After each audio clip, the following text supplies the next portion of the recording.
dolls and guys. Packed in heavy, super heavy. Got to go back and get the mule. I have gear on that. I'm gonna bring the mule over here too. What I plan on doing today, tonight, tomorrow, is setting up a little camp here.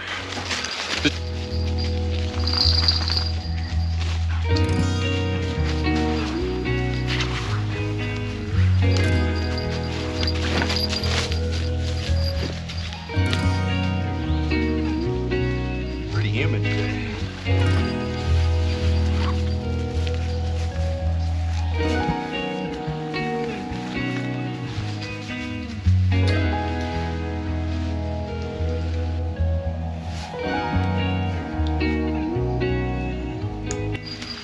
Just because you're packing light, guys, doesn't mean you got to forego creature comforts, right? So I got a Teton Sports Mountain Ultralight 2-person that I pack in with. This is my Teton packable tent. I have the big canvas tent too, which you'll see in my videos, but when I'm packing in, especially this far, this is what I use. The backpack I'm using is a Teton Explorer 85 liter. I don't shill for companies, but if you're ever looking for camping equipment, backpacks, whatever, take a look at Teton Sports. They don't sponsor me. I wish they would, but they don't. But I own 2 of their backpacks, 2 of their tents, and some of their other gear, and it's by far some of the best top-notch gear you can get for half the money, if not less, than if you went to a really expensive store and bought the stuff. It's fairly economical for the everyday common person.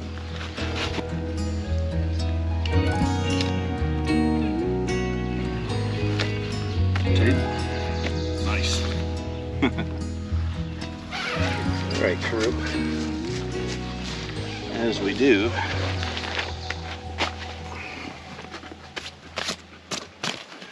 got a couple other little things up in the bike I gotta go get. So we gotta go down and get the mule up. So I have my cooking station. I got a nice comfortable chair. The tent set up. Pack still got gear in it. I'll set up the hammock too, but we gotta go back and get the mule. What do you think? And our bag's heavy too.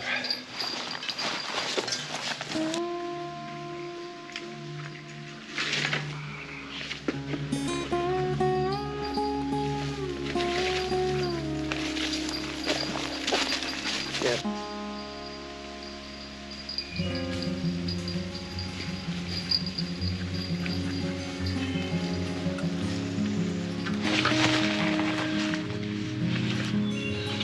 Not super fancy, but it works. We got my lightweight sleeping bag here. Super lightweight, light.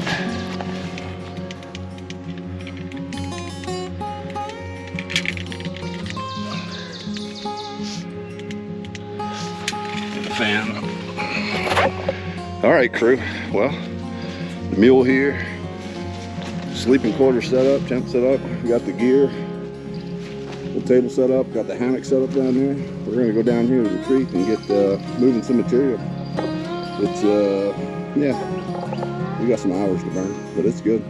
It's nice to kind of get out and just get out here and crank it, you know. And when you're tired, and that's why I bring the hammock, is you don't necessarily want to sit in the tent, but I can just sit in the hammock, cool off, relax, take a load off my back, and then go right back to it, because it's just literally right down there. Of course, this one's got to find anything, and a stick, and a bottle. Got to bring your crazy. Got to bring your crazy. Sticks. Getting gear set up, guys. Unpacking. Got both buckets. Basket classifier, small bucket for cons. Power box. Got all 3 batteries fully charged. Pump hose. Header. Got the sluice, mat, all that good jazz. We're gonna get set up here, and I'll explain to you what we're gonna do. Power sluice, right? You might already have a sluice, and this is just my little 6-inch sluice that I use on my channel. I do have the V-Ridge mat in it, right? But what I did is I just made a little header box for it, and I'm using my power box and a pump, same pump and equipment that I use for my little high banker, and now I can turn the sluice into a power sluice, and then I can dial in exactly the pitch I need. I can dial in the water flow with the controller on the box, and it doesn't matter if the water is slack or not. I can still process the material. So that's kind of the reason why I wanted to bring, I've never done this on my channel before, but I wanted to kind of give you guys yet another avenue to explore in your prospecting. But they work out really slick. It's the same thing as sluicing. It's just you're up in the high and dry and you're not dependent on flowing water. Now, the second beautiful thing is you can move this wherever you got water to put that pump. You can move this anywhere, so you can move it closer to where you're working, so you don't have to haul material to the sluice. You can actually have the sluice set up right where you're working, fill up a bucket of classified material, and then just sit down and run it right there. You don't have to, you know, truck it down up and down the creek. Another good situation. I made this just cheaply. I'm going to get a better one. This was just something I threw together out of some parts that I had laying around in the garage, but it works well enough to be able to do some testing. I have some other testing I'm doing specifically with the mat, and that's why I brought it out today. Typically, if I'm camping overnight, I would never bring all of this heavy equipment with me. I would bring something lighter like a Recon or the prototype sluice, but there's some testing I want to do with this, and that's why I'm setting this up today and using it, running it today. I'll probably run it tomorrow morning for a little while. We'll run some material. I have some spots here I want to check anyway, but I'm going to check for losses, things like that, but I'll explain it to you in the video. Anyway.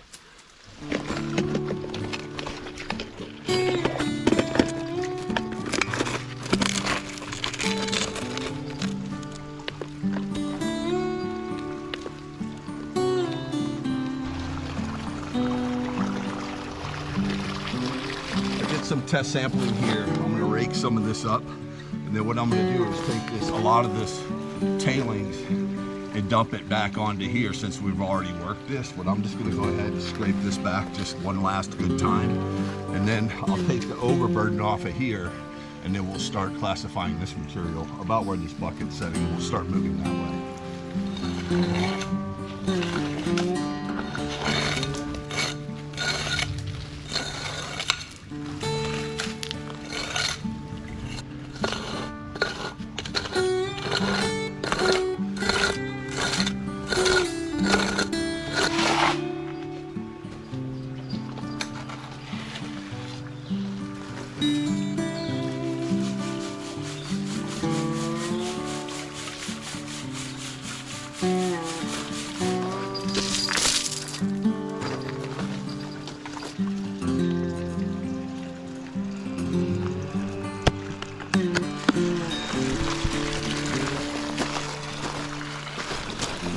Got 2 buckets here, classified. The one thing that I want to really drive home with you guys when it comes to running any type of sluice is how you slurry that material. So you see me putting water in the bucket because this really compact, you don't want to feed a sluice with a compact hard clump of material. You want a slurry to cascade into a sluice. And that's ideal to feed a sluice with a good liquefied slurry, and that's how you capture a lot of that fine gold. You get that really good fine gold recovery. So we still got that bucket to go. I'm about halfway through this one. I don't know if you can see it or not. We got a nice little chunky right there. We got some more gold showing right in here, so we're on the gold for sure.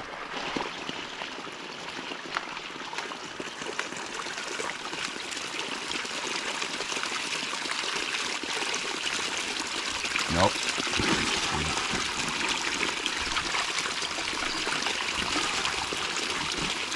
Keeping this material into a good slurry is key, guys.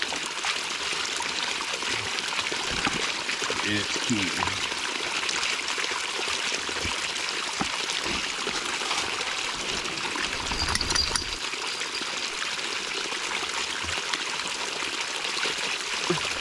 Got both buckets down. Went ahead and pulled the collection, you know, the tailings. I want to pan that down now. Got those 2 through there. Looks really good. There's already a line of gold right there, right between the plate and the mat. You can start to see it. What I want you to see is this line right here is totally black. Chamber's empty, flips over. This line is black. Chamber's empty, flips over. This line is black. That line is black. Every one of those lines, that's that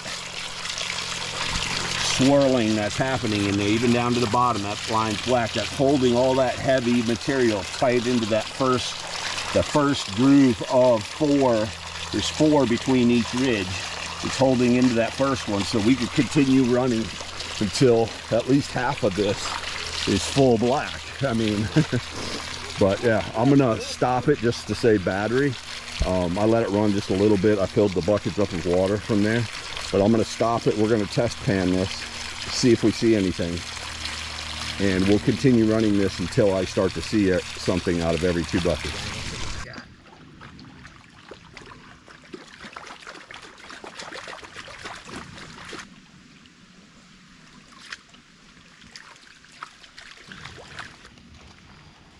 Take a look and see if we got any losses, gang.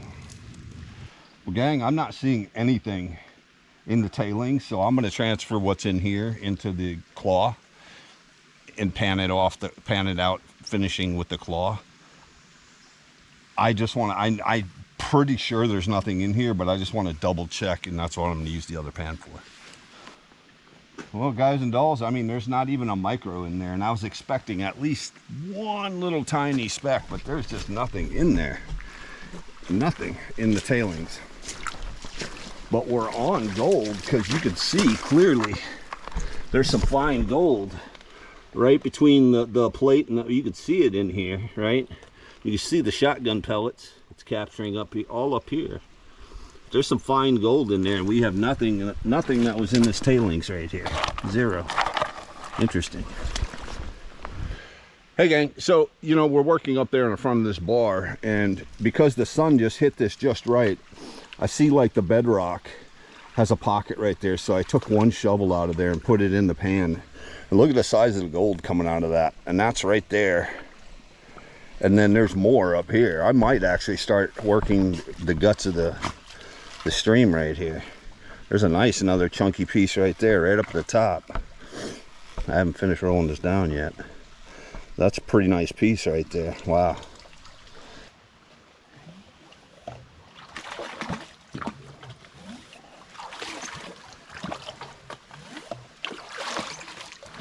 It's hot, it's humid. I dug out and I hand dredged out these pockets. There's 2 pretty decent pockets, a lot of clay in there. Big pieces of gold, so I went ahead and did that. Since we're running here anyway, might as well clear that out first before continuing to run. Big.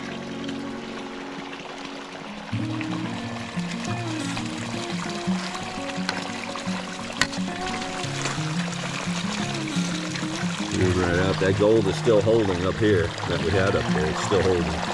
Still got the shotgun pellets.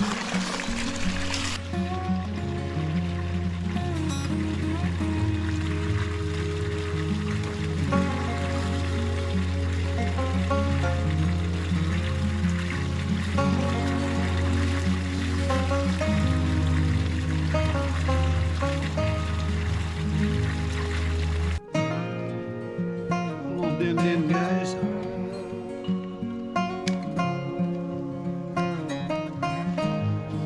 You got a sticks. You got a sticks.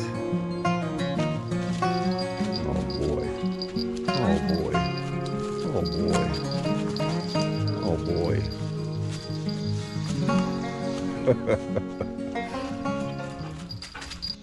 Good morning, gang. Got the tent all packed up. I'm just gonna pack up as much as I can, and then I'm gonna go down the creek and we're gonna start running some more material. But I figure I'll just get as much packed in as I can. That way, when I'm tired from digging and prospecting, I don't have to then break everything down. So I guess that's the rule. But beautiful morning. Night was well. This one was on guard duty the whole night. You know, hoot owls and right here, and it's hard with the glare for you to see. I dug there's a bedrock right here, and it falls over, and I dug a hole here. We were getting coarse there, and then another piece of bedrock, and then it falls back into another pocket with a shovel. That was the last place that we were processing, right? I took a sample pan. There's this piece of bedrock right here that runs right here. There's another pocket right here, and I took a test pan out of that. And there's a large, you can see how large the rocks are right here, how big they are. I took a test pan right here, got bigger chunks. Not as much, but bigger. But you can see this bedrock, how it's like almost like riffles in the sluice, right? And you see this channel right here. But look at how big these rocks are, where she's fooling around over here. You see how big these float rocks are? And then nothing. I'm betting around in these rocks, maybe move some of these rocks, take a couple of test pans in here behind that bigger rock right there, and maybe hand pump that, test some of this. We got some flour in here.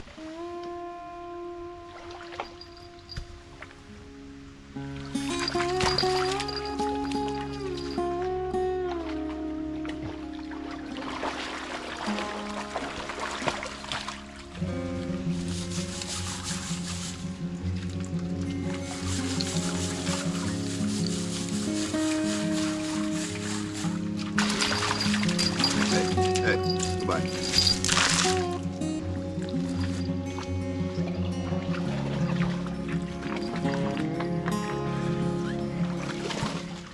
All right, guys, so you can see the bar and how it humps right here, right? We've worked up against the bank pretty much all the way down to the tail of it. We've scraped that, we worked it. In my past videos, you see that's where I'm at. We're at the big hump of the bar. So what I'm doing with that, I'm test panning the top layer, but there's no gold in it. Most of it's down on top of the bedrock here, right? So what I'm doing is I'm taking about half of this off of here, raking it off, and then I'm making a cut like what you see right here. I'll scrape and dig all this out down here. And then once I clean this area out, classify it, I'll scrape off the top layer and replace over here and then move over, and that's how I'm moving down through here.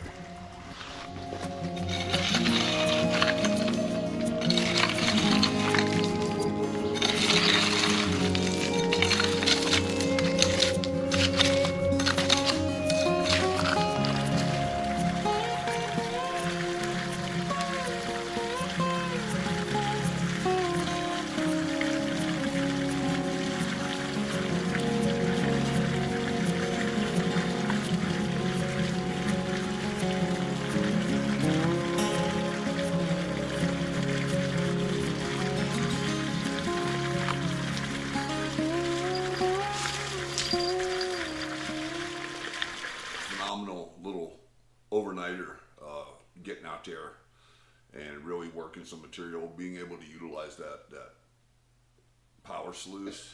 I'm going to go ahead and do the cleanup for this video on video. Normally I'm trying to do that on Sundays, live stream, but I'm not going to be here. I'm actually taking a trip for about a week, so I want to go ahead and be able to finish out this video and have some finality to it.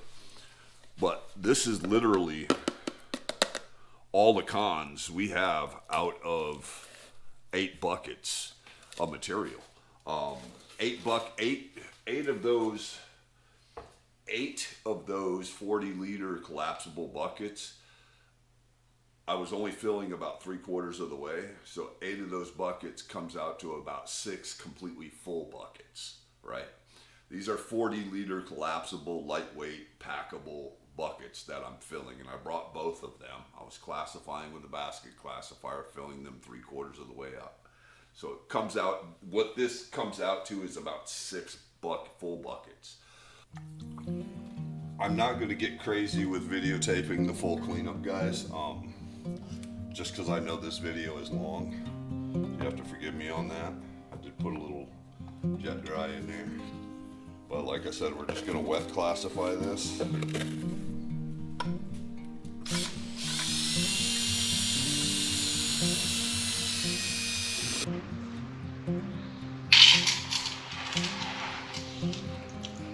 A lot. Wow.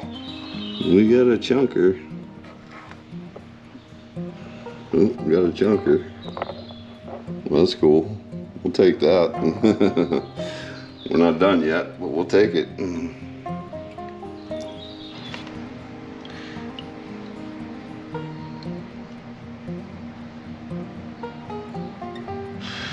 Here's a snuffer dump, guys.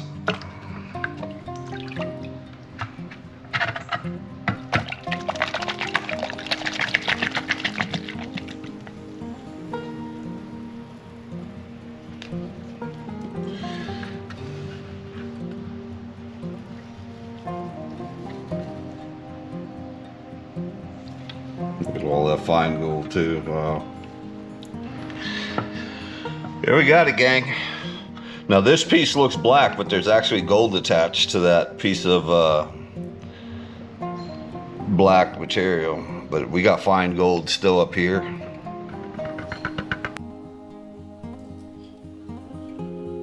Gold looks good. A lot of fines in there, plus that coarse. That black piece actually has gold attached to it.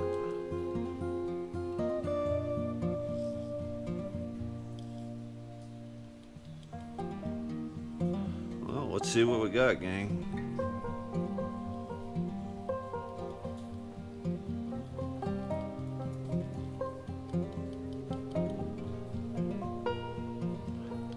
Flower up in there.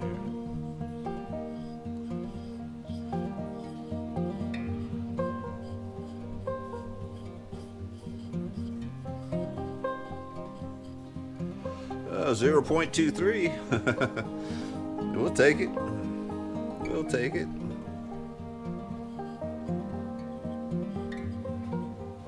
Not a bad cleanup, guys. That would be 6 of those full buckets. We got into some coarse material when we were digging into those pockets that you saw in the video. That's really cool. Gonna definitely go back and explore that for more chunky gold. We were getting good flour gold, you know, taking off that overburden and getting down to that bedrock, scraping that down. Not bad. And the testing that I was doing, no losses. Like I ran all 6 buckets, or 8 3/4 buckets equals 6 full buckets. But I ran all of that through and no losses. I mean, not even a micro that I could see. And I tried, really tried. So that's incredible for that riffle design.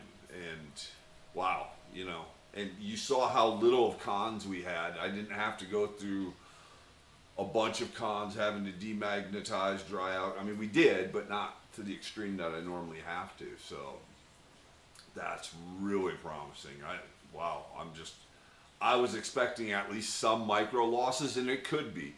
It could be in the feeding, in the slurry. There's a lot of ways that losses can happen when running a sluice or a riffle system. So I'm not saying it can't happen, but you know, dialing it in and getting the right flow, the right pitch, getting the material slurried. And I ran different materials. Some material had more clay in it, some was more sandy, gravelly. So it was a really nice test on being able to run that riffle system and seeing how fine of gold, along with the chunkies too, but seeing how fine of gold we were capturing with no losses is incredible. And you also see in that video too how fast I'm feeding it. Like, it's by the time I cascade a scoop into the sluice, when I go in for the next scoop, it's already clear, ready to go. That's how fast that's clearing. And you see how little of cons that I had to bring home is incredible. That's very promising, guys. That V-Ridge Sean Dilley Pickle Puss mat, that Sean Dilley Pickle Puss riffle system, and it's called the V-Ridge. Disruptive oscillation works. I mean, there's science behind it. I know it. I can't speak on it, but disruptive oscillation, wow, incredible. I mean, just incredible little cons, and getting that result is really good. But real quick, guys, if you haven't subscribed or liked the video, please do that. It helps out the channel a little bit. There's links below if you need to contact me or want to contact me. Also, to this video, normally I do the cleanup on a live stream on Sunday. I'm going to post this video, so you'll be seeing this on Sunday. I'm going to be gone for a week out of town, so I won't have any. I'm going to do some content when I'm out of town, not really prospecting related, but I'll still post it on the channel anyway. But I appreciate every one of you guys. Please like and subscribe to the channel. Like I said, it helps me put out content, and you know, gives me motivation to put out content. But I love you guys, and Echo loves you guys, and we appreciate you, and we'll catch you on the next one.